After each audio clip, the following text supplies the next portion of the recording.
Dropping albums from obscurity when you're completely anonymous and you have no fans and no connections, no one gives a fuck. No one's trying to listen to an album from someone they don't know and from someone that no one else told them to listen to. Yeah. You know? So it got to be the end of 2014, and I was like, you know what? Before I just put out another album on deaf ears, I think the music is ready. I think my approach is wrong. And that's when I realized, I was like, let me look at what's going on in the climate of the music business right now. And I was looking at SoundCloud, right? And I noticed that everyone's albums, the first song on the album had the most plays. And then it would go down from there. The second song had less, the third. Now, if there was a big feature, that one would have a lot or whatever. There was one with a video. But for the most part, that was the pattern. And I was like, okay, so everyone's down to listen to the first song. It's that second song that gets a little like tricky, you know? And so I was like, all right, well, I'm just gonna put out one song albums every week. That's what I'm gonna do. Because y'all are clearly down to listen to one song. You just can't listen to a whole album. I get it, cool. So that's how I came up with the song a week approach. And so I went back to the studio. I stacked up on 26 songs because I wanted to have half a year mapped out so that by the time I got to 26 weeks in, I knew I would have 26 more.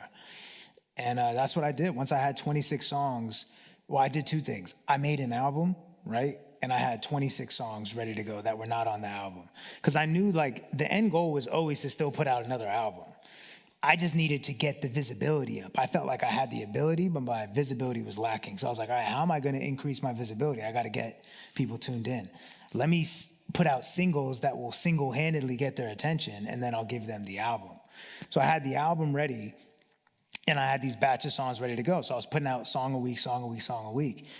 And the cool thing with having the album in the tuck was that as these weeks were going on, obviously I'm recording, and the album's like ever-changing. So I'm swapping shit. I'm making a song and I'm putting it on the album. I'm taking a song off the album and putting that out and doing that whole process.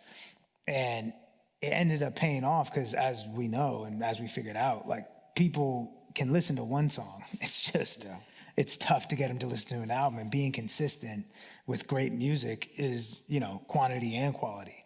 And what ended up happening, the music blew up, but I was prepared for that, which is why I was able to like, in the moment of momentum, I gave my debut album, There's Really a Wolf, you know? As opposed to, I think a lot of artists miss their moment because it's like they weren't prepared to blow up.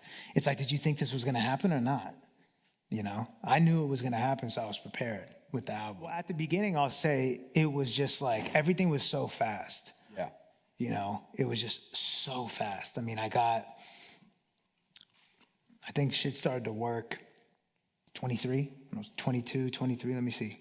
Yeah, 23, turning 24 was when it started to work. And once it started to work, it was just like, because you were asking what was it like when it first basically took off and everything started working. I would encourage everyone to like figure out what you're doing it for. And for me, at the beginning, like I said, it was just, everything was fast, you know?